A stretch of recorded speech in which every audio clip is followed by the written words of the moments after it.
I'll tell you this thing too is and this is something that hit me when I was studying for tonight's Bible study. If y'all want to join my Bible study, today is not necessarily a Bible study. This is more of life things, empowerment things, things that you can apply to your life, your business, etc.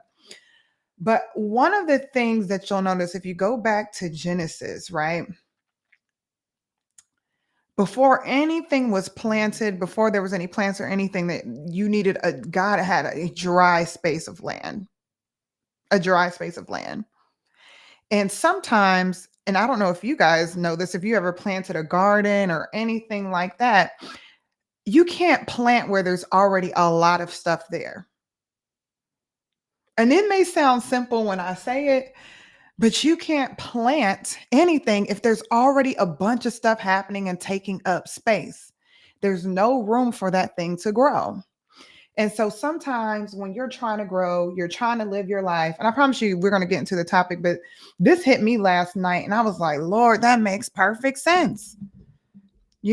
Everything, like we can look at how God creates anything, nature, and see, like, make sense of a process.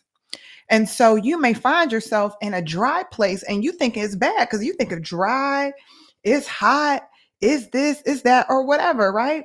But think about if you're going to plant any sort of flowers, food, cabbage, grass, anything like that. Do they plant, if you get some new grass laid down, do they plant it when the ground is wet and there's already grass there? No. The first thing they do is dig up everything that's in that place and they just want it to be a clean slate. And it looks ugly. That's when you see the quality of your dirt, you see everything, and then they lay the new grass down. It's the same thing if you're going to plant cabbage or something like that. You can't plant it on top of weeds. You can't plant it on top of flowers. You can't plant it on top of anything. So what do you have to do? You got to tear some stuff out. You got to clear some space out, make it real even, real low. You don't want it to be rocks there. You don't want to be anything that's there. And you're creating this dry place. But what a dry place does is it allows for something to be planted there. So you don't put seed down and everything's all, no. When you go and buy, soil and all that other stuff, it ain't mud. It ain't soaking wet when you get it, right? It's a little dry. Doesn't mean it's dried out completely, but it's either dried out or just a little moist. And then you go and plant there. And so sometimes you'll pray, you'll be doing all this stuff. You're ready for change to happen. You're making the necessary changes to your character, your life, all of these different things. And you're wondering, why is nothing happening? And really what's happening is that God is clearing out space, right? And I say that because God's not a hoarder. And he's intentional, he's scientific, he understands how things work. And you can't plant something new on top of old and old and old and old and old. It's the same thing with relationships. I didn't meet my husband until I had already cut off everybody else. When there was no one else in my life. When I was like, anyone that I had dated, anyone, anything, I was like, I'm completely done. I don't want nothing old. Nothing. I wasn't thinking about whether or not I could have made it work with, I'm just making up names, Edgar, whomever, right? I wasn't thinking about any of that stuff. I was like, really, I was in the mindset of, Lord, if it's just me and you in here, I'm good. Because I was tired, boss. I am tired, tired, tired. So before we get into today, the reason I say that is sometimes it's hard. Sometimes the hardest part of life is when you decide to do better and you make the decision and we expect for everything to just sprout immediately. When really, once you make the decision, you got to create space. You got to create space. You got to create space in your spirit. You have to create space in your soul and your mind, your will, emotions. You got to tear out some things, tear out some old thorns. You got to heal. You got to do all of these things so that way, whatever you have going on in your life doesn't choke out the harvest. You don't want any weeds there that choke out the harvest. The other day I planted some, well, this is a few years ago. I planted some blackberries and blackberries came. And I was like, why my blackberries aren't growing? I looked down in there. There was all kind of weeds and stuff in there. Some little baby pine trees had grown up around. I said, oh no, no, no, no, no, no. Soon as I pulled all that stuff up, I see that my blackberry bush is blooming now. And once you start seeing the blooms, right, it's starting to look a little pretty. Next thing you know, the fruit is going to come. So y'all, please like up the live, like and share the live. We're going to get into this today. And today we're talking about how your identity impacts everything. How your identity, how you define yourself impacts everything. And so most of the time we don't really go deep into identity because we assume, oh, I know who I am. I know who I am. I know what's going on. And friend, you don't know nothing. And the reason being is that, or you may know something, but typically we only know the tip of the iceberg. And how do I know that? I know that because most people like me have no idea who God is. We only know who God is hypothetically. So think about it. If you don't know your creator, except for hypothetically, like you have an idea of how it goes, or you know, like, oh, okay, it's this person that did this, that, and whatever. But you're created in his image. So if you don't know who God is, except for hypothetically, or you didn't walk in a church somewhere, or you didn't, got on a prayer mat a few times, but you never really like get to know like who is God, and you're created in his image. You're created to be just like him. What's up, Neo Musica? You just added me, but you ain't saying anything. Y'all allowed to chat and comment, and y'all please like the live. Just tap your screen until you can't tap anymore. Let's get the likes up to the few thousand so that way people can see it. But if you don't know who you are, or you don't know who God is, you're not even going to come close to touching who you are. You're not. You're going to come very close, right? But it's not going to be that. And you're going to be basing who you are based on past experiences, based on who people told you are, and the personality you've developed out of necessity. Like, when's the last time we've completely deconstructed all of our definitions of ourselves? All of them. Some of us, and I know this is for sure. I remember being a kid, I was always the weirdo, right? And I remember some of my cousins would be like, you ain't even black. You a white woman. You act just like a white woman. Da da da da da. So I'm thinking, well, I know I'm black, so maybe I'm not acting the way a black person is supposed to act. Okay, how do I let me study this. How are black people supposed to act? So instead of just being myself and being how God created me, I'm sitting here trying to figure out, okay, well, clearly how I'm acting is wrong based upon my skin color. How do I become more black? Any of y'all ever have that happen? Man, you acting just like a white person. You acting just like this, right? And it was a kid, and I was like, this is stupid. But these are the things that are socially ingrained into us that subconsciously over time begin to define who we are. And we start to define ourselves based on these boxes, right? Instead of defining ourselves based on how God defines us, how he created us to be. And when you deconstruct all of that and you just get down to, Sarah, the spirit, what is Sarah's spirit like? What is Patrick's spirit like? What is Neo Musica's spirit like? You never really get to know who you are. You have no idea. What is your spirit testifying? What are your natural inclinations?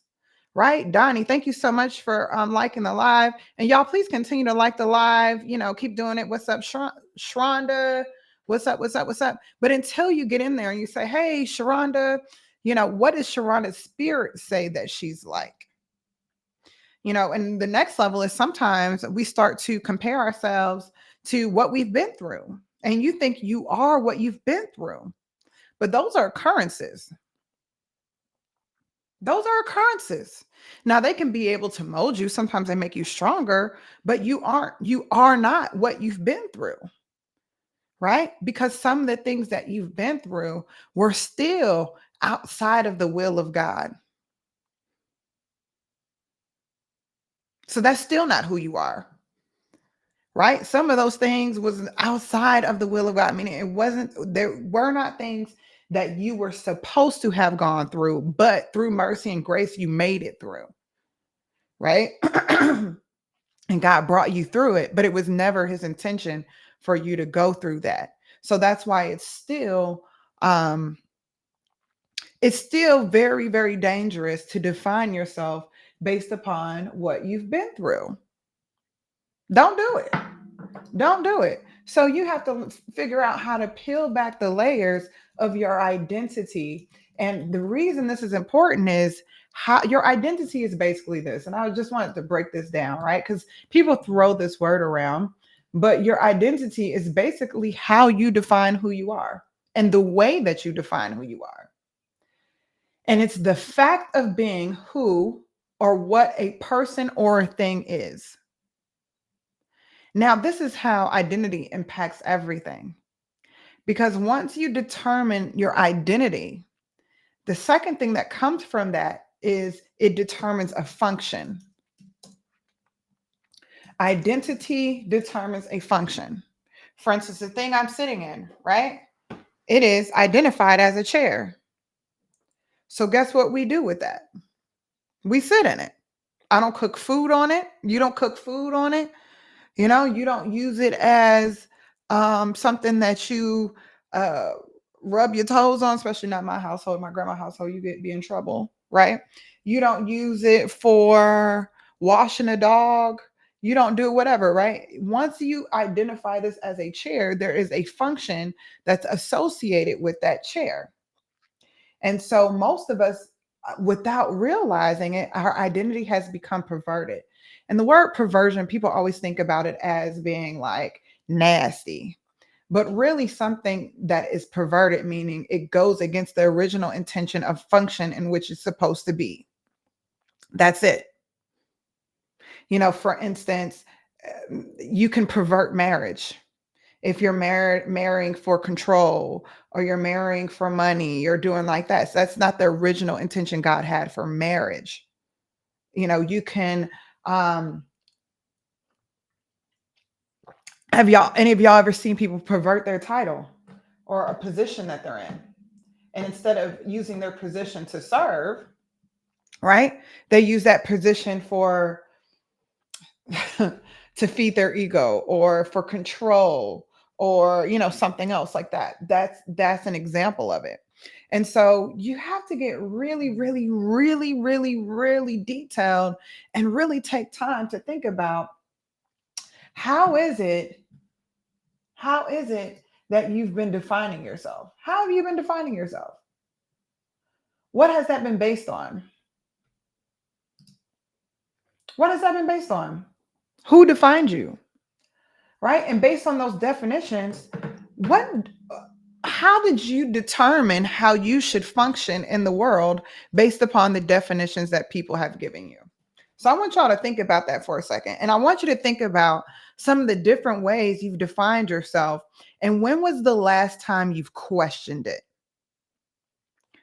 When was the last time you said, who, what, when, where did this definition come from? And while y'all thinking about this, y'all please like the live. So that way, I know some of y'all may be at work or whatever, but just tap your screen up until you can't tap anymore, my friend. Now, y'all, I love this. I got this in South Africa or from South Africa. One of my favorite pieces of jewelry or accessories. And so I'm happy when I put it on today because if I gain any weight, then I can't snap all of them close. It'll just be like 1, 2, 3. And I remember at one point I had gained some significant amount of weight, and I could only get it snapped to like right here. And so I put it on today, and I said, "Oh, hold up now! I can get this thing up all the way to this side. Good job!" It makes me feel like Wakanda forever, or it makes me feel like a superhero, but it really matches my shirt. So yes, y'all go ahead and like the live, I see y'all are in here. All you have to do is tap the screen, just go like that. Boom, boom, boom, boom, boom, boom, boom, boom, boom. So, and the reason that's important is if you don't like the live, TikTok is not going to show this live to anyone. And I want to get it to like the thousands. Thank y'all so much for liking it. I really appreciate that. And so as I'm speaking, y'all continue to do that and we'll go through it. But I want you to think about the different ways that you've identified yourself and how did that subconsciously change the way you've defined how you're supposed to function in this world? Meaning, what is it that you're supposed to do? What boxes have you put yourself in? And think about all the different social structures that we have in place that start to define people based upon things that are just inaccurate or based upon ungodly standards. I was thinking about this the other day. There's some geniuses that were put in special education and remedial tracks and things like that in school because people were like, look, you're not learning what it is that we told you to learn when really God gave them an idea and they can't get their mind off of that. Like they're just a genius mechanic. And instead of learning, how to do art and putting a lot of their emphasis on one thing or the other, they're spending all of their time trying to figure out how things work. Have any of y'all met people like that? Or you remember people, kids that were like that? That somehow the school put them, in different special education courses and people thought that they were stupid, that they were really a genius mechanic or they were a genius in something very specific. Now imagine, and this is the sad part, is that really created an identity crisis for many people just because God gave them an overload in one specific area for them to fulfill their destiny in one specific area. But society came through and said, he's special, he's stupid, she's stupid. And what it did was it killed their confidence in one specific area and made it to where, they're not able to do what they're supposed to do. Or sometimes people just get like super religious about something. Like if you, tell a woman, hey, your identity as a wife and your only value comes as being a wife. And maybe that person was really meant to be, strong in politics, or they were meant to be an attorney or whatever. And maybe God had really destined them to get married at 35. But instead of focusing on, hey, you're supposed to go to law school, you're supposed to do all this, and I predestined that you're going to meet your spouse or whatever at 35, right? It's an amazing day when you can't gather all those words. I don't know what that means, Lisa. You're gonna have to I was on the special bus, so I don't know what you mean. But maybe this person was supposed to be an attorney. Maybe this person was supposed to have been um a politician and to meet their spouse at 35, but because someone changed their identity from attorney to just, look, your only value is a wife, this person runs out and gets married at 25, right? Of course, things don't work out because things don't ever really work out when they're outside of the will of God for that person's life, and they're really outside of the identity that they have, their true identity. It never works out. That's the hardest part. Anything that I've done that's really been outside of the purpose of my life and God's will for my life, it never worked out. And I was never able to sustain it. And if I did, I was just miserable while it was happening. So now you have someone that maybe was supposed to be a wife, but maybe it was destined to happen at 35, but because society says, oh, you're an old maid at that time or whatever, now this person has sworn off marriage completely because they messed around and was pressured, at 25, things didn't work out. Now they're like, so then they end up completely missing their identity because of some sort of social standard. So this is why all of these different things are so, so important. So when we get into identity, it's really just how you define who you are. Now, most people define their identity based on their past experiences, right? And this is how any of y'all ever had people that be like, you don't know what I've been through. You don't know where I've been. And you're like, we're not even talking about that, sir. It can be done to give yourself a break. That is not another. I don't know, Lisa. I'm not getting it, but maybe I think TikTok is a little bit like slower with allowing me to see the comments. So yeah. But have y'all ever seen people that are like, you don't know where I've been to, well, you don't know what I came from. You don't know what I've been through. And I'm like, well, I can see there's a lot of unhealed trauma, but thank you so much, Anthony. Unhealed trauma. But that's a perfect example of how people will identify themselves based upon what they've been through. Now, the hard part about that, what's up, Audrey? The hard part about that is when your identity is based on what you've been through, that means that your function is always in the past because you're consistently identifying yourself with what has happened. So everything in your soul, your mind, your will, and emotions are focused on the past. Do you know how hard it is to make something come into fruition today when your mind stays in the past? And then you wonder why it feels like every time you go to do something, you're a day late and a dollar short because your soul's in the past. What's the point of making anything happen today when all of your thoughts, all of your energy, everything that you think about is based upon something that's already happened? But you need new ideas for today that's going to build your tomorrow. You can't do that if your mind is constantly stuck on where you have been. And without realizing it, you started to define yourself based upon where you have been instead of where God is trying to take you. Then you're stuck in a time. Think about how hard it is to innovate and create and come up with new ideas when you're stuck in a time. When your mindset is always on the past, right? So you have to do that. So that's how you define yourself. So some people define themselves by their past experiences. Some people define themselves based upon what someone else told them, other people's opinions. When it comes to defining yourself, the only person's opinion who matters is God. Point blank and the period. That's the only person's opinion who matters.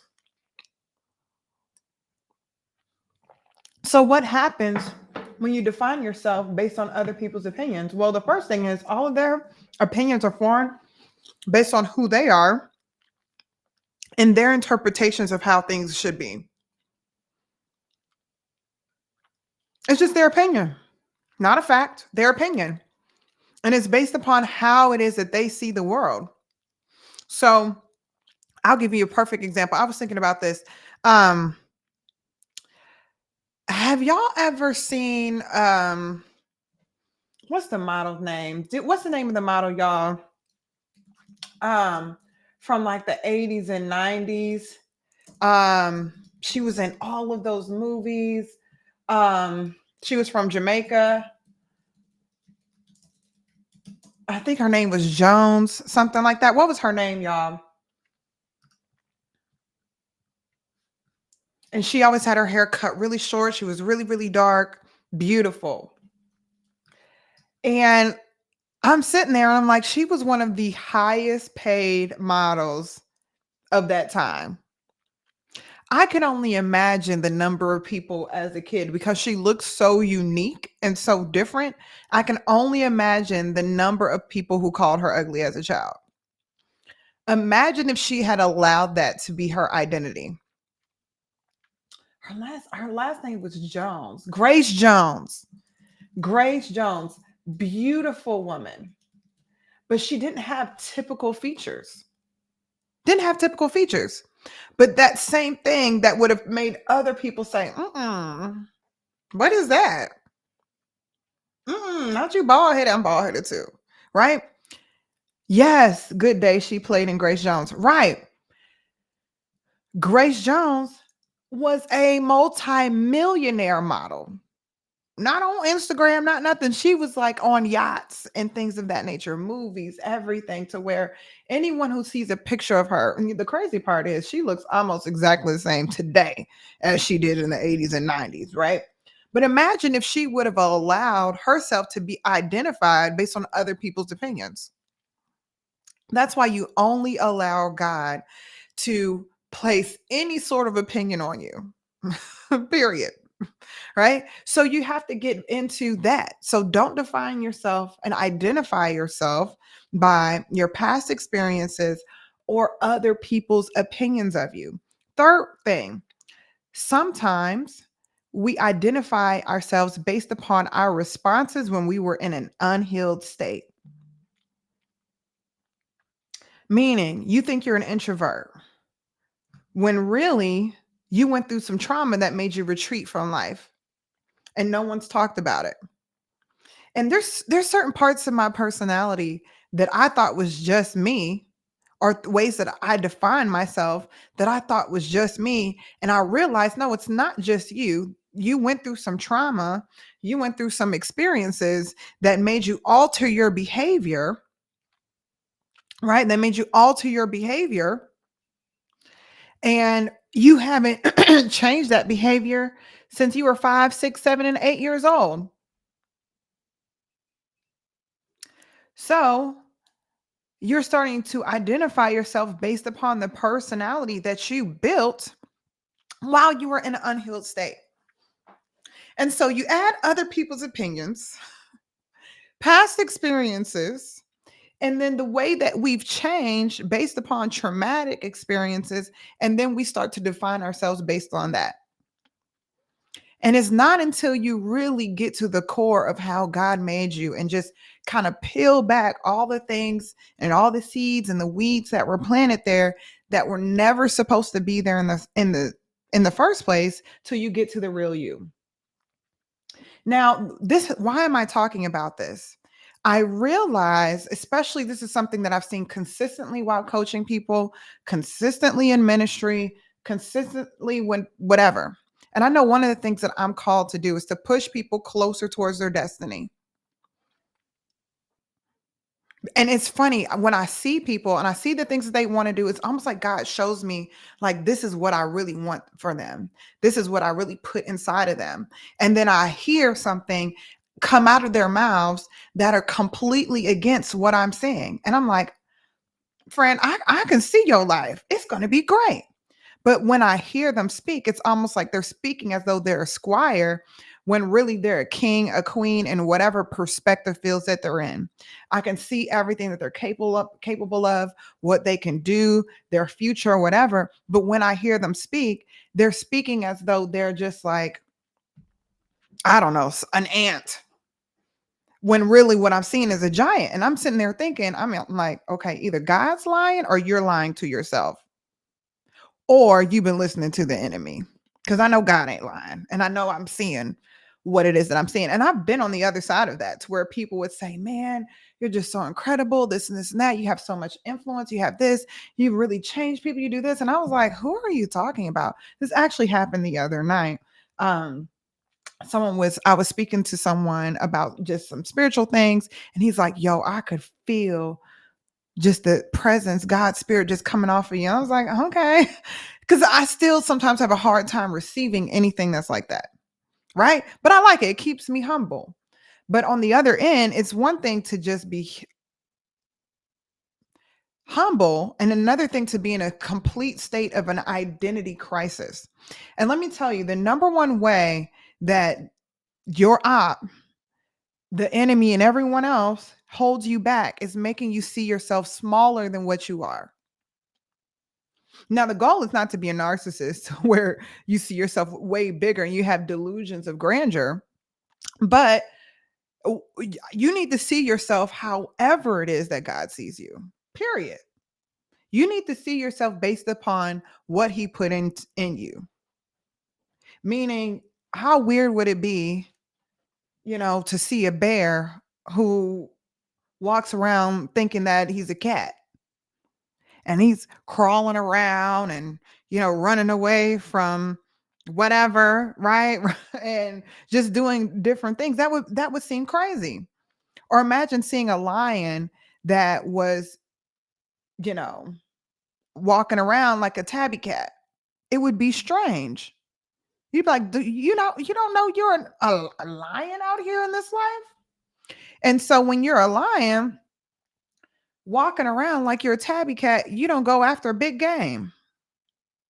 You don't try to chase down the antelope. You a whole lion going after mice. Ain't that nasty? Ain't that sad? Imagine that. Imagine if you saw a lion that saw a whole antelope out there and be like, I ain't that big. I can't do that. And you, next thing you know, the lion is going after mice and wondering why he's always hungry. Because you weren't built, you too big to feed off of mice. And wonder why. Thank you for liking the live, Sturt. And wonder why you're consistently hungry and aggravated because you ain't had a full meal in years. And so this is why we have to really take the time to question how it is that we identify ourselves, because I meet lions every day who see themselves as tabby cats. Now, this is the funny part, because you meet a tabby cat that thinks he's a lion.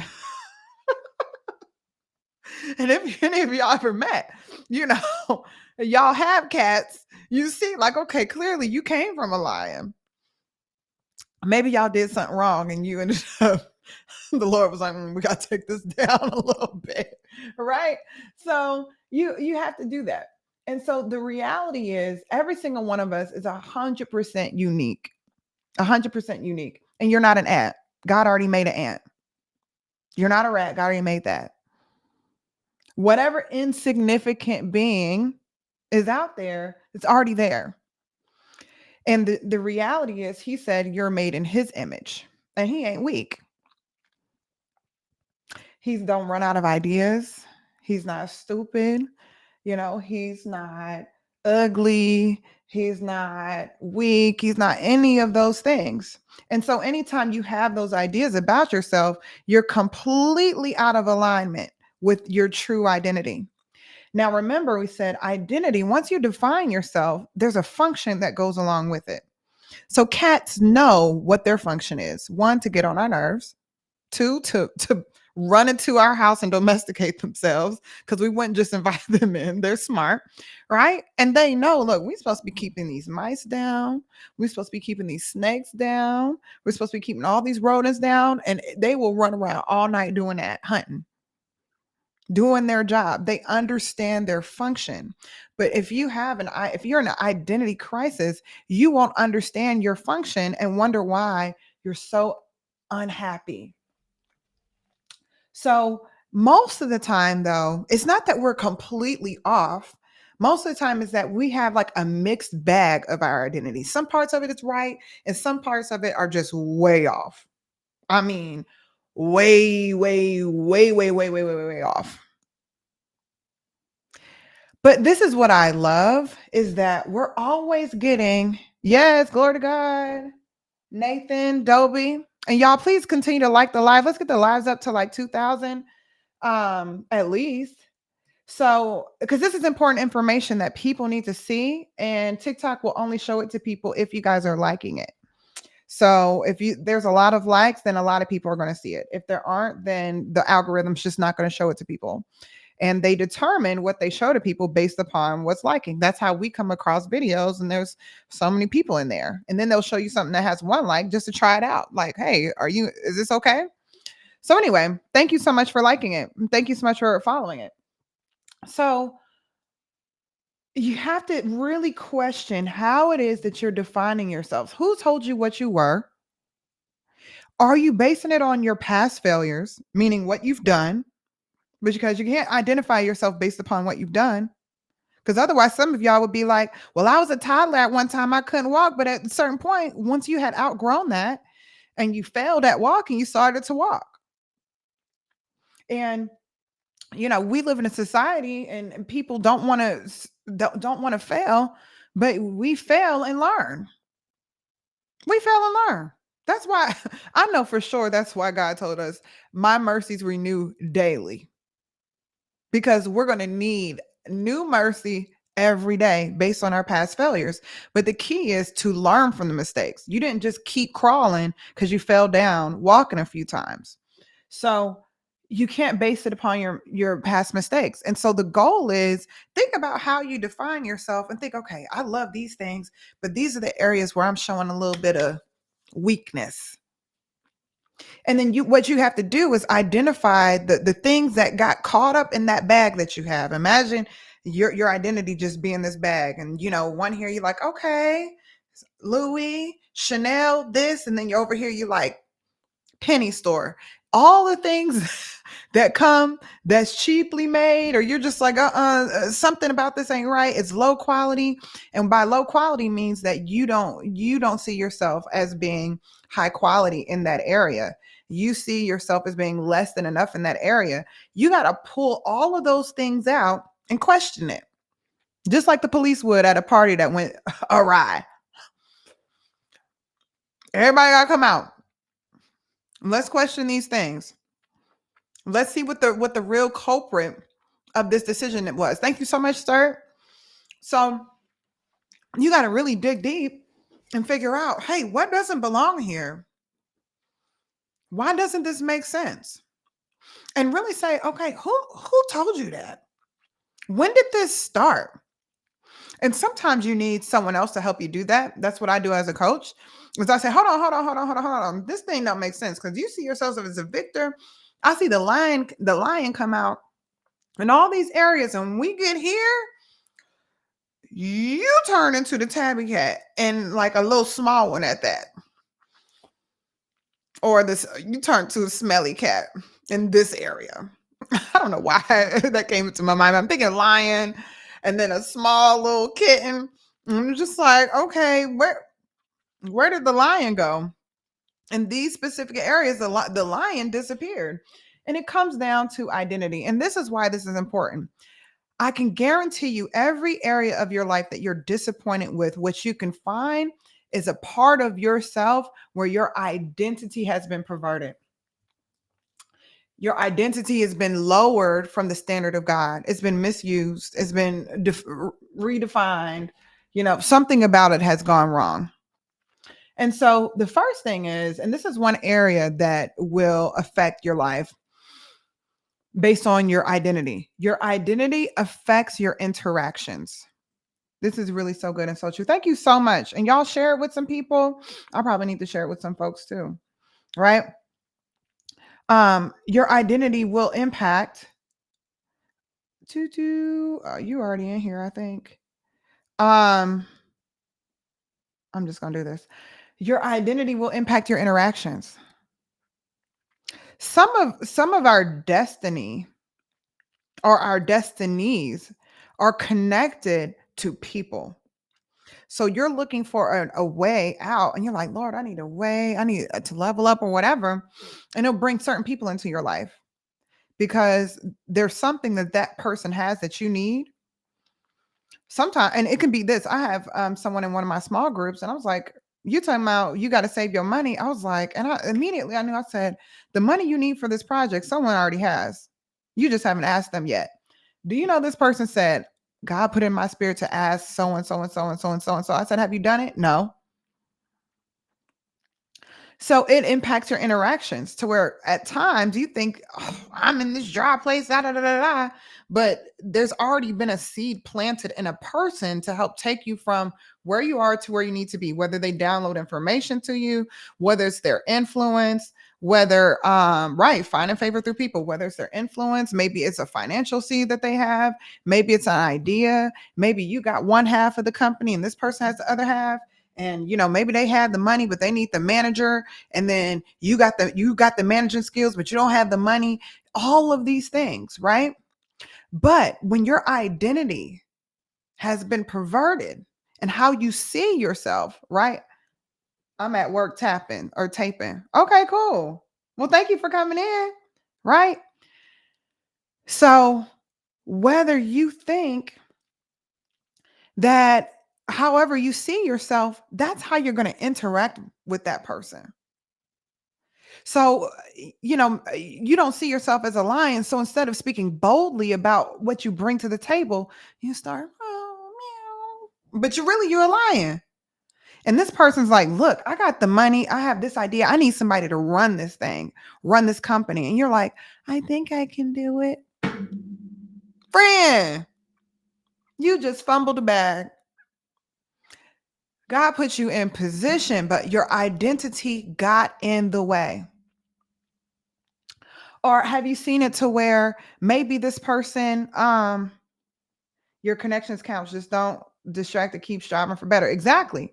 Right. Or maybe, sometimes I see people, and I've seen this happen before, to where I had someone who lived an alternative lifestyle. And, at that point, I was like, look, I'm here to coach you to the next level. Let's do this. And this person just thought, hey, everyone who sees me, they only see this. They start treating me wrong. They start doing this. I said, look, that may be true, but part of it is you're explaining to me a few experiences that you've had, and you're basing all of your interactions on that. So every place you go, you come in as though you're identifying with rejection. So now your identity is he or she who is always rejected. So instead of going into these interactions and you're getting like, and this is the thing, God will put us in the room with the exact people we need to be around to take us to the next level. And so he's always going to do his part, but you got to do your part when you get in there. You got to do it. Why? Why? Because you still have free will. You still got to want it. You still got to show up. And if you're showing up, you know, thank you so much. God is good. Glory to God. So if you show up, God did his part, but you're showing up as she who is rejected. And he already told us this is a rule, y'all. And this is the thing. Biblical truths are rules.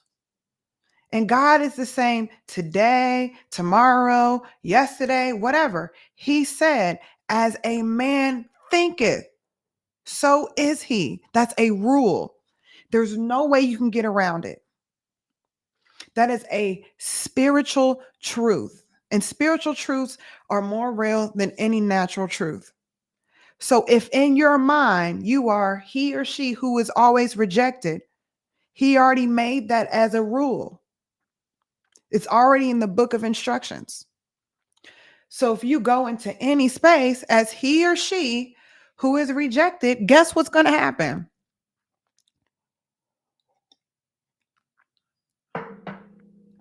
And the thing is that he already gave you the rule. You got to apply it. You better apply it even if you think it's delusional. We see small cats do it all the time. Y'all ever seen a small cat fight a big old dog? Because in his mind, he's still the lion. But sometimes my dog runs after little cats. He act like he gonna fight him. I say, all right, go ahead and get beat up today in the middle of these streets. Let everybody in the neighborhood on their ring camera see a big old 120, 30-pound Rottweiler get beat up by this black cat over here. So they could all be laughing and you be all over Instagram from the ring camera. Why? Because as a man thinking in his mind, so is he. This is why it's dangerous. Dangerous for your identity and how you define yourself to be a mixed bag. It's dangerous because now you're defining yourself by something that's lower than the standard. It's flawed, right? And any definition that is lower than the standard of God is demonic. So you may not, you don't even realize that some of the ways you see yourself is satanic because you're defining yourself by the way the enemy sees you. They ain't nothing. I don't like them. When you hate yourself, all of those things, you're agreeing with Satan because he hates us. So you're still out of alignment. It is dangerous to be like that. So that's the first thing is it impacts your interactions. 3, or this is actually number 2. I'm put this wrong. It impacts your career choices. It impacts what you choose to go into. Now, we spend the majority of our time in many instances working.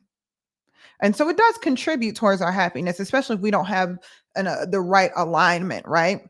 And every person has some work to do, right? If you read in Genesis 1, God put Adam in the garden, right? To cultivate it or tend to it and to keep it. The word there means to work and to serve and to guard it. So you're going to be doing some work in somewhere, somehow, whatever. You're going to be serving something. But where you choose to do so needs to be consistent with your identity.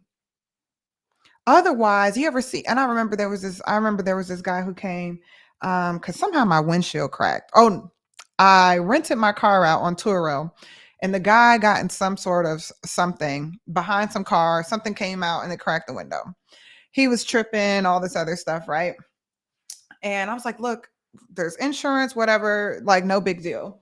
I know you didn't do that on purpose. No one rents a car with the mindset of like, I'm going to wreck this or I'm going to mess this car up and have to pay a lot of money. I was like, you didn't do it on purpose.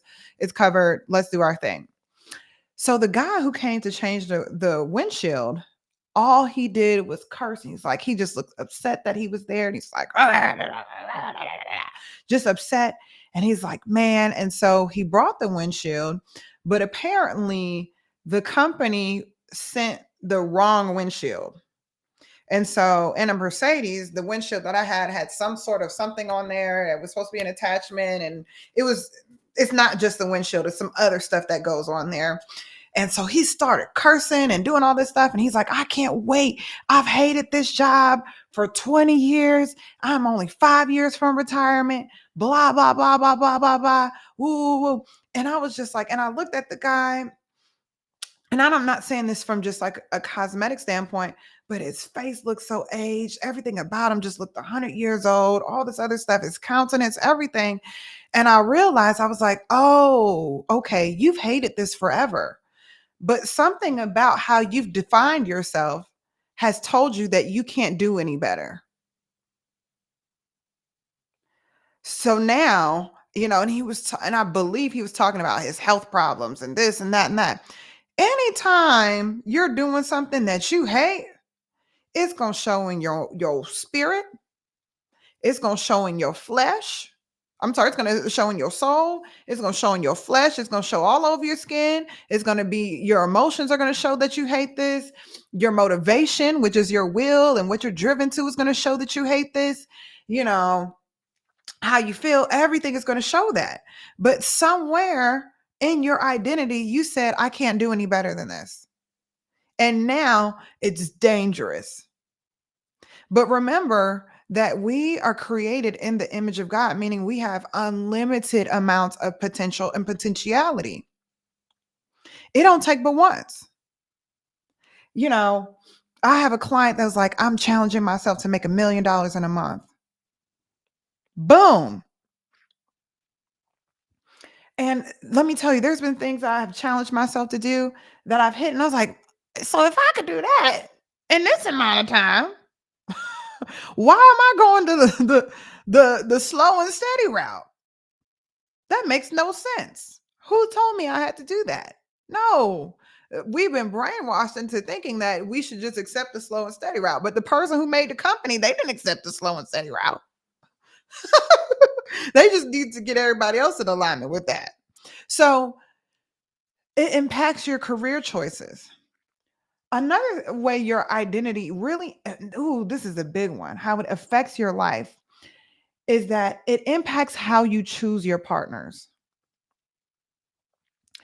How you choose your partners. If your identity has been perverted and your identity is lower than the standard of God has for you, you are going to choose a partner from that lowered state.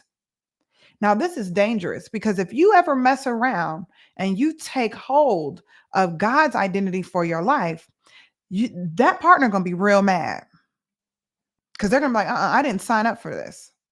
And you're going to be looking at this person like, what did I do? I done messed around and had 5 kids with them, this and that, and somehow you woke up. But whoever you choose to partner with and build with is going to be based on your identity.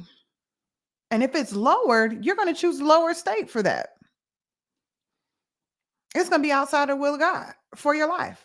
That doesn't mean that every person is bad, but when you know who you are and how you're built, you know what kind of partner you can sustain. And when people think of this, they think of it all about money. But I'll tell you this. I know I hear some women are like, I gotta have a high value man. I got this. And I'm like, whose values? The world's values or God's values? That's number one. How do you define high value? Does he have high values? Or does he have low values with high amounts of money, but very, very low values? Honey, and while I'm on this, right? Every single one of us has a choice of how we're going to determine what's valuable.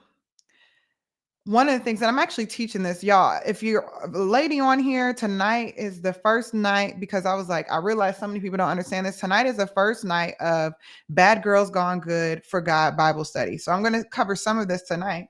But one of the things while I was studying the other day, one of the things that we forget in the Bible is that when God placed Adam and Eve in the garden, he said there were 2 trees there. There was the tree of life and the tree of the knowledge of good and evil. That means the only one they weren't allowed to eat from was the knowledge of good and evil. But they 1000% had the opportunity to eat from the tree of life, but were deceived and or chose to eat from the knowledge of good and evil. So in everything that you do, you get an opportunity to eat from either the tree of life or that other one. And so just because everyone else says that other one was good, we found out it wasn't. It's the same thing when you choose your partner. Yeah, a lot of people are going to look good. A lot of people are going to smell good, whatever. But you got to ask yourself, is this the tree of life or the tree of knowledge of good and evil? Because if I just look at it on eye level, it looks about the same. It's not until you get deeper that you're like, oh, this one's going to lead me to a life full of righteousness. This one's going to lead me to a life where I'm going to be going through pretty hell because there's a lot of pretty hell out here. Heck, I've been pretty hell before. So you have that opportunity, but when you choose your partners based on a lower state, now this is the thing that just came to me.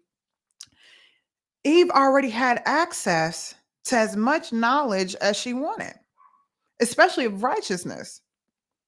One, she was in a space to where you got to dwell with God every day. They got access to his garden, right? You had access to the tree of life. You had access to all of those things.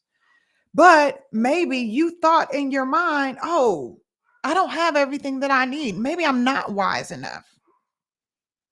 And then you make another mistake. That's an idea and a demonstration of when your identity is off. You start dwelling with the wrong people. My second question was, why would you be talking to a snake when you have the ability to talk to God and your husband? Why are you talking to a snake? It makes no sense.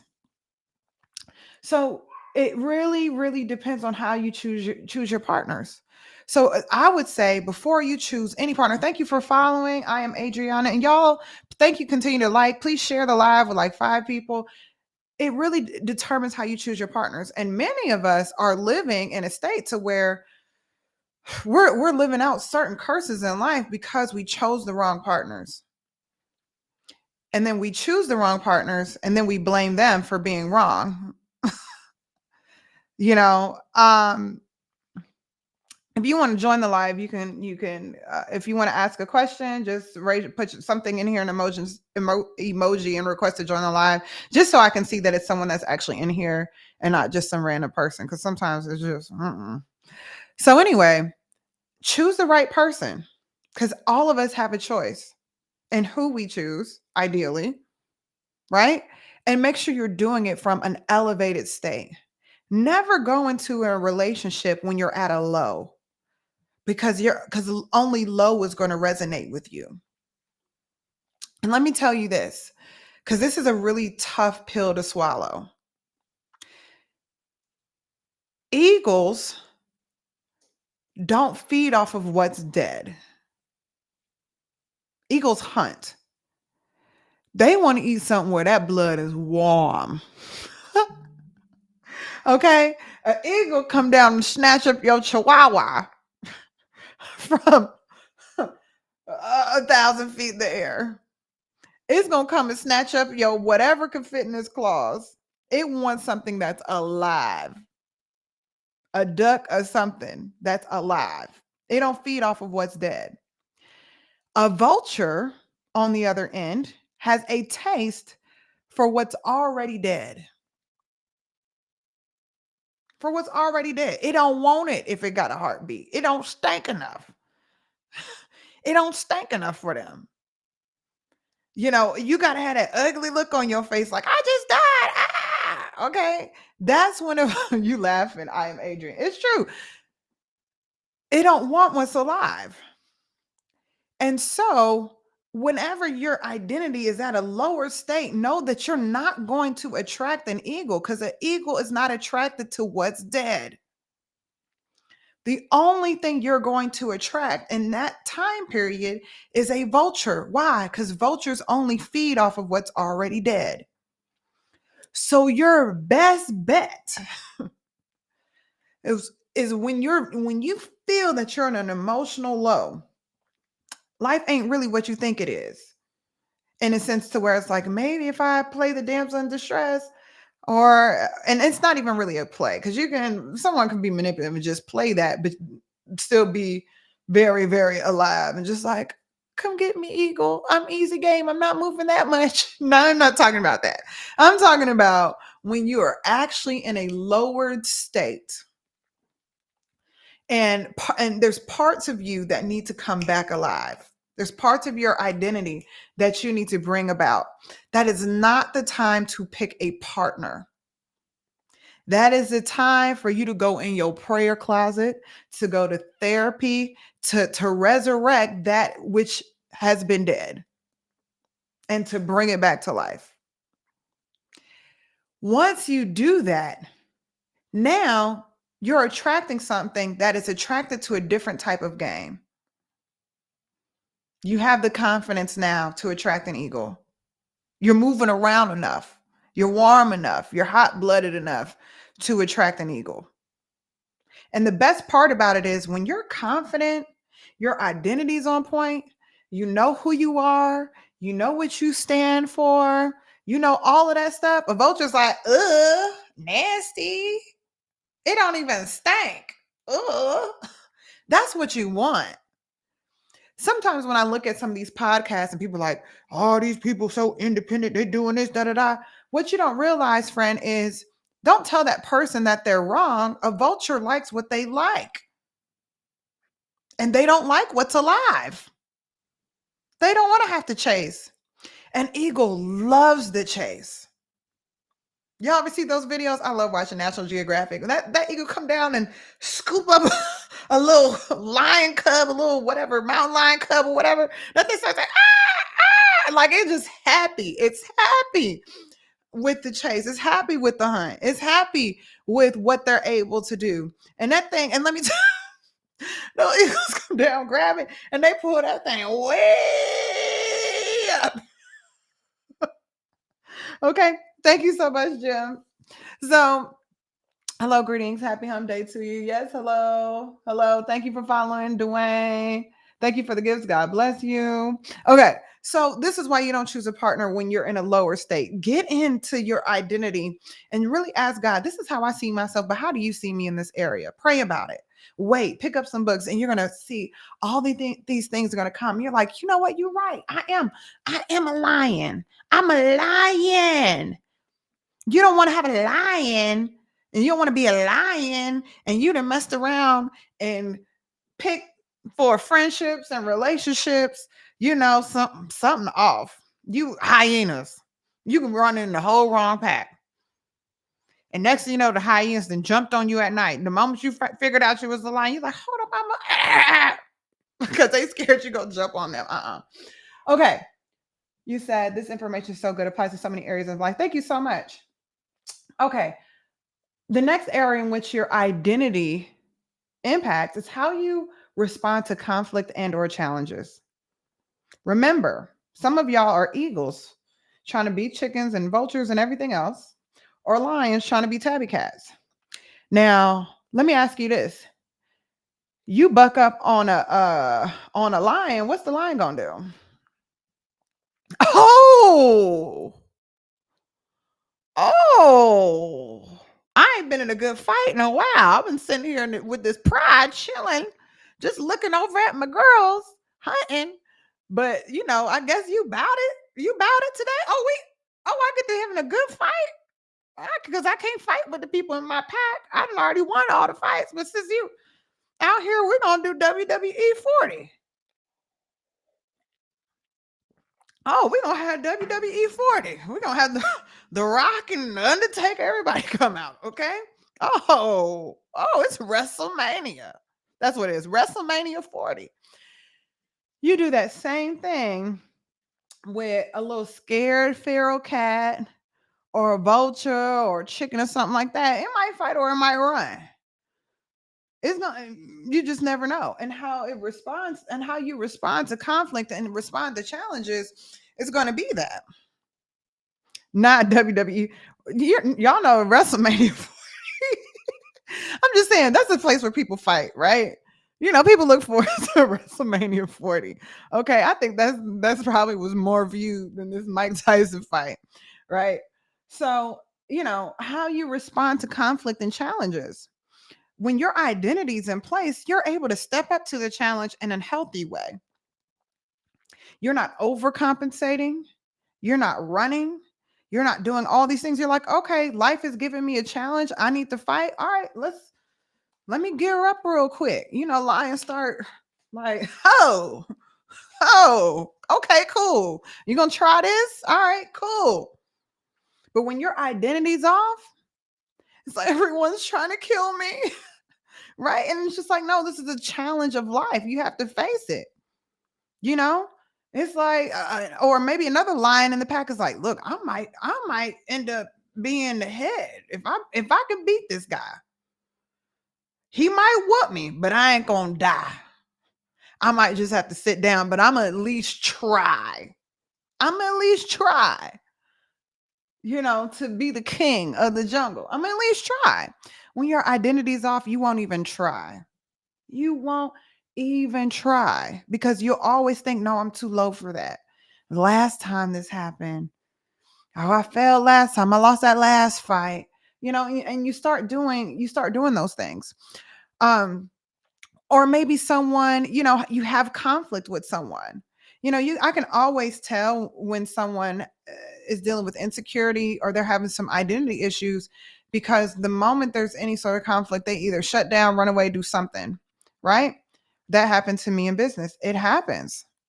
It happens to all of us. But, today you're having the opportunity to look at that and be like, okay, what part of my identity got off that made me afraid to fight? Or that made me run away from this? Because typically it's not just in business, it's in other areas. We just didn't take the time to look and say, man, why do I always run from that? Where did my identity get off from that? Why do I see conflict as like almost like as life or death? And not all conflict is life or death. Sometimes conflict is just conflict. I think that's why forgiveness is so important because as human beings, we're always going to be in conflict with each other in some form or fashion, especially when you deal with people with different opinions, different perspectives, different ideas. That's why it's so important to learn how to collaborate, how to communicate, how to bring in third parties, how to do all these things, just because it's a sign of maturity when you know how to move around conflict. And whenever I was faced with conflict and I would run, I was like, okay, there's some way, somehow, the little girl in me, or for some of y'all, the little boy in me is still present in these types of environments. Why? the little girl Yanik is showing up, where did this not get healed? Because this part of me hasn't matured up to this big age. Where did this part of my identity get to where I'm still a little kitty cat there instead of the lion? What happened? How did this little thing get into my bag? And your identity also, in a similar sense, and how you see yourself and how you define yourself will determine whether or not you'll take risk.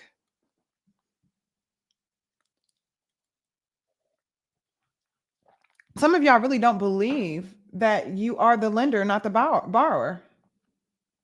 You're above and not beneath, the head, not the tail, all of those different things. And so when it comes to taking risk and doing what you need to do to navigate your life to the next level, because guess what? You know, like I said, God always does his part, but we still gotta do our part. Like we still gotta walk through the wilderness. We can't just stand at the edge and be like, beam me up, Scotty. Sometimes you just gotta walk out. You know, there was a time I'll tell you this. This was maybe a week or two. And I was like, Lord, should I do this? Da, da, da, da. And the only thing I could hear was pick up your mat and walk. Why do you keep asking me? And that's basically God's way of saying, why do you keep asking me for permission of something I've already ordained you to do? I've already given you directions to do. And so here I am asking, like, is this okay if I do this? And he's like, just pick up your mat and walk, do it. And then I had to ask myself, why didn't I do it? Right. And sometimes we're looking for that beam me up, Scotty. Beam me up. But it's like, no, you gotta walk out. You gotta be willing to walk that thing through. And and asking yourself, where did this fear creep into my identity? What are you truly afraid of? And there's very, very few things that you can get yourself into that you can't get yourself out of. So you want to make sure that you do that. So whether or not you take risk, there's no risk, no reward. And really someone who's afraid to take risk, what you're really showing is that you're afraid of losing. Or maybe you feel as though you've taken a lot of losses. You're like, look, I can't take any more losses. Go to therapy. You got to do something to set yourself up with some sort of reset. You got to reset. You got to reset your soul, your mind, your will, and emotions until you do something to heal and set that reset button. Then, yeah, it does feel like you've been through, like, I can't take not one more loss. All that means is that you're still carrying all the losses from the past. So you got to do whatever you got to do to drop that and be like, okay, that was the past, but today's a new day. This is one thing that I was thinking about now, y'all. I'm gonna still pray about this, but I was reading through Genesis and I was like, okay, I know that the sun and the moon did not come until later, right? But the Bible says this is what God did on the first day, the second day. And I was like, well, so what makes a new day? And I was like, oh, a day is just when God is doing something new. I did this yesterday. Well, we're doing something new today. Well, I did something. I separated the waters from the heavens, from the waters on the ground. That's what I did today. Tomorrow, we doing something new. We making some land. That's it. So at a certain point, you got to decide today's a new day because every day you wake up, God's doing something new. But the first key is allowing him to do something new inside of you. And then you doing something new with that. And so, when you feel like, oh, I just can't do anything else, da, da, da, you're not allowing for something new to happen. You won't accept that it's a new day. You're still looking backwards. So, and it also your identity impacts your confidence and your abilities. So when your identity is off, let me tell you, everything that you create, you're going to doubt. Because when you create something, a business, an idea, music, art, writing, books, websites, policies, strategies, techniques, new techniques, whatever, whatever, whatever. You can have a Nobel winning creation, but you won't recognize it because that creation came from you. And so if your identity's off, you're going to devalue all the things that come from you. You might even devalue your children because if you don't think you're great, then maybe you're like, well, why is my child? You all ever see that where people are like, well, why is my child so different from everyone else? How come all everyone else's kids make 1,000 different friends? My child only has one friend. Why is this? Why is that? Da da da da. And they think what they're doing is doubting the child, but really your identity's off. And when your identity's off, you question everything that you create. Everything, including your kids. Because you'll always think that that thing is a little bit lower than what it's supposed to be, but you're created in the image of God. So how could that be lower? It's just different. And so some of y'all are sitting on ideas and you think that you're afraid or it's timing and this and this and that, but really you don't take a lot of value in which you've created because you don't have a high value in yourself. And so this is why whenever I work with people, the first thing that I do is really dig deep into how they see themselves. And that's also normally the source of most of the problems that I see in their strategy and their conversations, how they lead, whether or not their business is like 50 years behind, all of these things.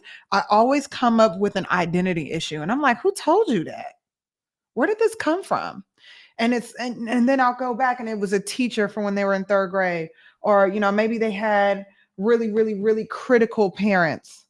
And that's the thing where you got to be that spirit of criticism. You got to be really, really careful with because you have constructive criticism and everyone should be able to accept criticism. But then there's that spirit of criticism where all you do is criticize your children on every little thing. And it's because you were judged and someone hurt your feelings and you're afraid that your children will be judged in the same way. So instead of letting somebody else judge them, you judge them, not realizing that you have way, way, way, way more influence than any person that they can meet in the streets. Amen. No, if that ain't hit y'all, it hit me. Thank you, Holy Spirit. So, sometimes I'll be like, I'm gonna get to you first. That's not good, friend. Don't do that. Don't do that. Don't do that. So, yes. Okay. So you got to make sure that you're not doing that to yourself and to your kids as well. Um, your identity will also impact what you believe is possible for you. It'll impact what you believe is your potential. Not to say I'm gonna tell any of y'all to go out gambling, right? But there's people who go in the casino and they like, look, I'm gonna get on roulette and I'm gonna win $50,000. And they'll put all that they have on that table because they believe in themselves so much. Okay. And there's people that's like, look, I know I never win, so I'm just doing this for fun. I'm gonna put $5 in the slot machine. Now, none of y'all should be doing any of that stuff, right? Or if you whatever, that's your option. But when it comes to life, as a man thinketh, so is he. You have to think and believe yourself into a place before you actually get there. You have to be able to see it in your mind. There's nowhere that you've ended up in that you didn't see it in your mind, especially for good, right? Thank you, Gail. Um, there's there's no place like that. So when your identity is off, what you believe is possible for you is off. Now think about it like this. That means that your thoughts are impacted. And all of us make decisions based on our thoughts. When we tell kids, you got to think first, da da da da. They think It's just in that childlike state, they think that would be real cool, and they just go do it, right? That's the beautiful part about children is they learn a lot in a short period of time because they have a thought about something, they act on it immediately. I'm not saying for you to act on everything immediately. You're supposed to mature from that childlike state. But when you think something big about yourself, you're like, let me just try it. Okay, $1 million in a month, let's do it. I'm at least try. And so the thought and getting excited about what you see is what inspires and motivates your will into action. And so you're really only acting based upon your thoughts and your belief system. Anything that you think continuously will end up being a belief system. Why? Because however you're thinking will turn into behavior. How you behave will produce a result, and those results end up turning into what you believe. I have a strong belief in prayer. Why? Because I've done it so much and seen the results from it. But it started off with me thinking, you know what? I mean, what I got to lose? Lord, I'm gonna talk to you about this. Let's see. We're gonna see if you really let me see something. And I've done it so much and seen the results that now you can't shake me about the power of prayer. You just can't. If you never try it and you think, no, that don't work, you'll never do it. And you'll never see the results from it. And you'll never, ever, ever, right, unshakable. Thank you, Marquise. You'll never see that. And so it never gets the opportunity to become a belief system. So think about how your identity impacts what you think about yourself and what you're able to do. If that is limited or below the standard of God that has for you, you're going to always live below the standard of God for your life. Remember, he's going to always do his part. You got to do your part. And remember, as a man thinketh, so is he, is a spiritual law. It's not a suggestion. It's not hypothetical. It's not that. That is a law within the spiritual realm. How a man thinketh, so is he. So you got to think something different about yourself so that way you will begin to act upon those beliefs. And then not only when you start acting on those beliefs, you start attracting based on those beliefs. So now everything is truly working in your favor. Because people like, look, I don't know something. I don't know what you do. There's something different about you. How many of y'all have had that happen? Where you just, and any of y'all had that waking up, you feeling good, you doing this, you get yourself together, you do this, you go out in the world, and people are like, okay, I see you. And it may not have been your best outfit. It may not have been this, da da da. And then someone else like, I'm gonna pay for your dinner. Oh, I'm gonna do this. I'm gonna do that. Some of y'all men be like, yeah, I paid for some dinners just like that. Right? You know what? You looking for a job? I'm looking for this. I'm doing that. And it's just because you got that going in your mind. The difference is we have a mixed bag to where one day we wake up and we pulled out that part in the bag that told us we're a king or a queen. And the next day we pull out the mouse. We're like, So we're not getting that same result every day and allowing it to compound. So you got to really do the work of saying what parts of my identity are flawed, what parts of my identity are below the standard of God, and anything that's out of the will and standard of God is demonic. So on what part am I in agreement with Satan about who I am? God didn't call you ugly. Satan did. He was like, you ugly. Uh-uh. Right? God didn't say you weren't worth nothing. That was the enemy speaking from out of a person, and you agree with it. Right? I believe it's one of y'all Bible scholars tell me how can two walk together unless they agree upon a thing. I think that's in Amos 3. How can two walk together except they whew, this hurts my soul. Can two talk walk together unless they be agreed? Unless they be agreed.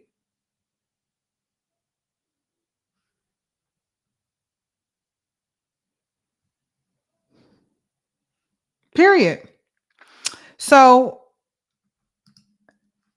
you you are only what you agree with. Just because they said it doesn't mean you have to agree. Just because it pressed into your mind doesn't mean you have to agree with it. I don't agree with every thought that comes to my mind. Just because it comes from my mind, just because a thought comes to my mind or something happens doesn't mean I immediately agree with it. I'm like, oh, hold on, that wasn't from God. That was from the enemy. No, because it doesn't become true until you agree with that thing. Absolutely does not.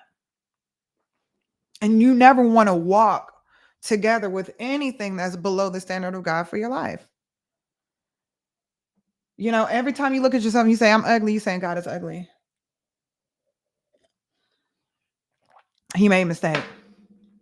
Every time you say, I'm stupid, you're like, God, you must be stupid because you made me like this. Instead of saying, Lord, give me more wisdom. Or what do I know a lot about? What is the topic that I'm absolutely not stupid with? Right? Now I can be ignorant. Ignorant means I'm unaware of a certain. Hi, Kirsten. Ignorant means that I just don't have the information. Like there's a lot of things I'm ignorant about, but stupid means you don't have the capacity to learn. And we're learning, even those that previous, if you would have asked 30 years ago, right? Like if you would have said in the 80s, people who were autistic, people would assume that didn't have the ability to learn. We're learning that they learning a lot. They just not talking to us about it. But some of the most intelligent people in the world, you know, learning all kind of stuff, keeping it to themselves. Like, don't come in here. You might don't bring those stupid people in here, right? We're learning these things. So you're only going to be whatever it is that you agree with. Period. Last but not least,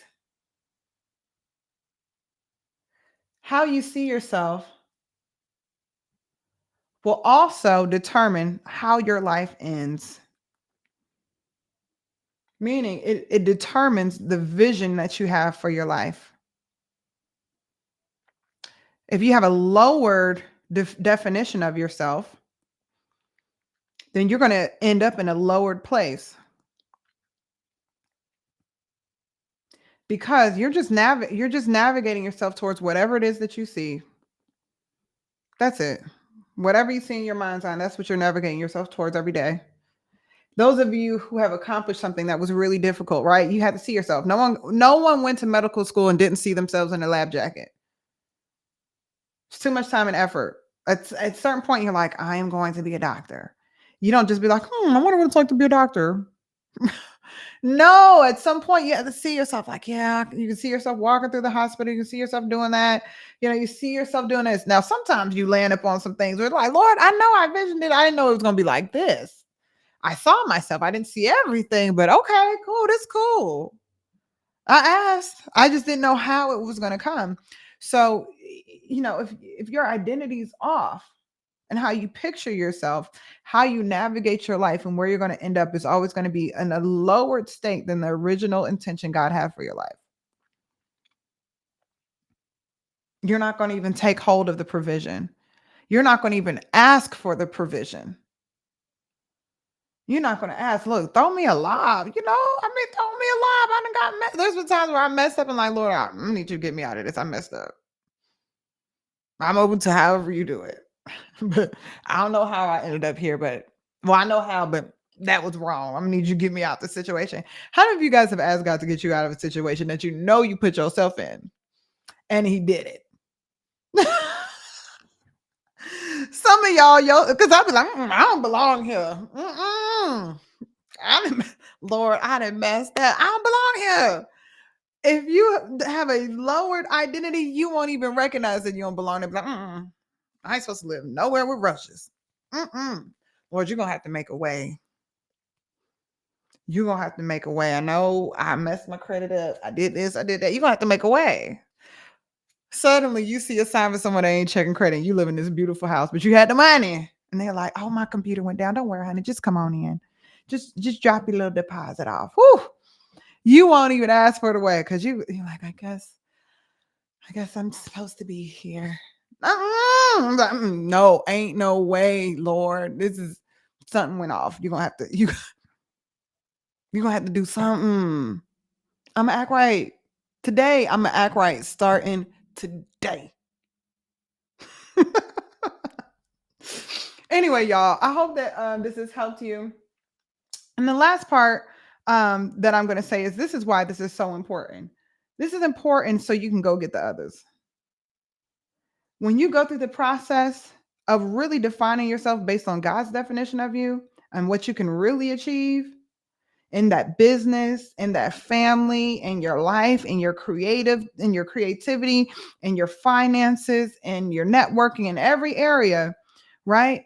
Once you start doing it, you can go and get the others because you don't want to be by yourself. You don't want to be by yourself. And there's people who need you. The only reason I'm able to do what I do is because I've been through it. I don't have the answers for everything, but I know what it's like to do this kind of work. And I know that this kind of work is usually the answer that most people have been searching for in the wrong places. You're looking for a quick fix, and really the fix is when you see yourself differently, you start doing things differently. You start interacting differently. You start attracting different people. You start doing all these things. So thank you guys so much for listening. So I have one thing that's happening tonight that I hope some of y'all join. Tonight I'm excited. It's called Bad Girls Gone Good Bible Study. This is for women like me. I'm not upset if a man joins. I'm just saying, but this is it. All right. It's for women like me who we didn't start off perfect. We didn't start off doing everything right, but we love God, or we trying to figure out at least who He is. We trying to do something. We want to understand the Word, and we not coming in here pretending. And the basis of this is I'll name two important bad girls gone good in the Bible. The first one was the woman who anointed Jesus right before He got crucified. And they was like, she's a woman of ill repute. Well, guess what? He said she's gonna be known forever and still has been. The woman at the well who had 5 husbands was the first person to preach, was the first preacher in the ministry of Jesus, because she figured out, she's like, this man is the Messiah. And went and told everybody. The first evangelist was a woman with 5 husbands. And they did a mighty, mighty, mighty work.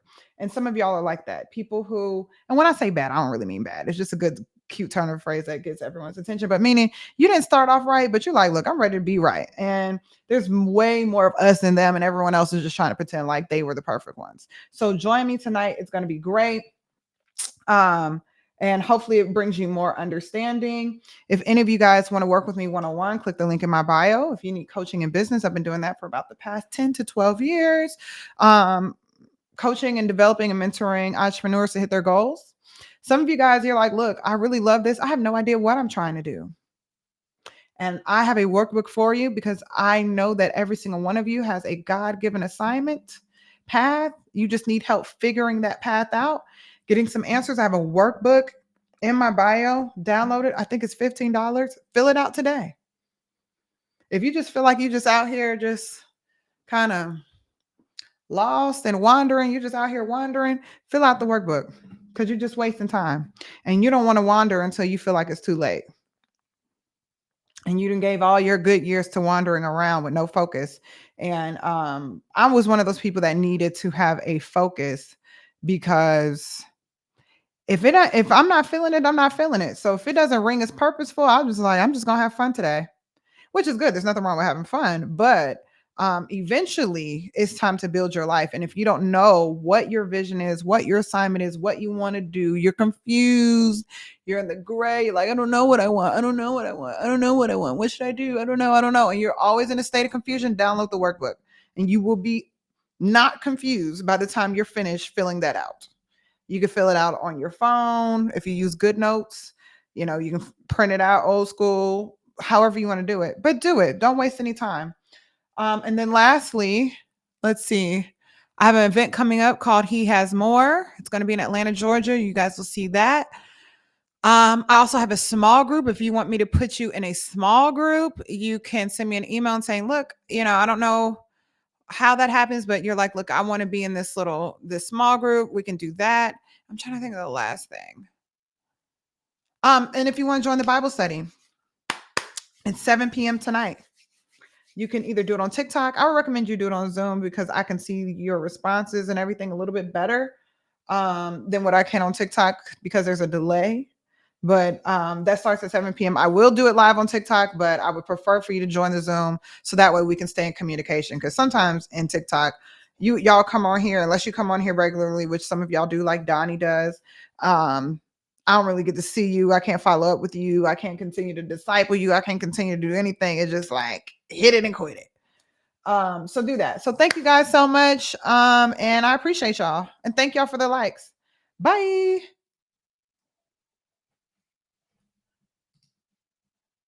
Yay.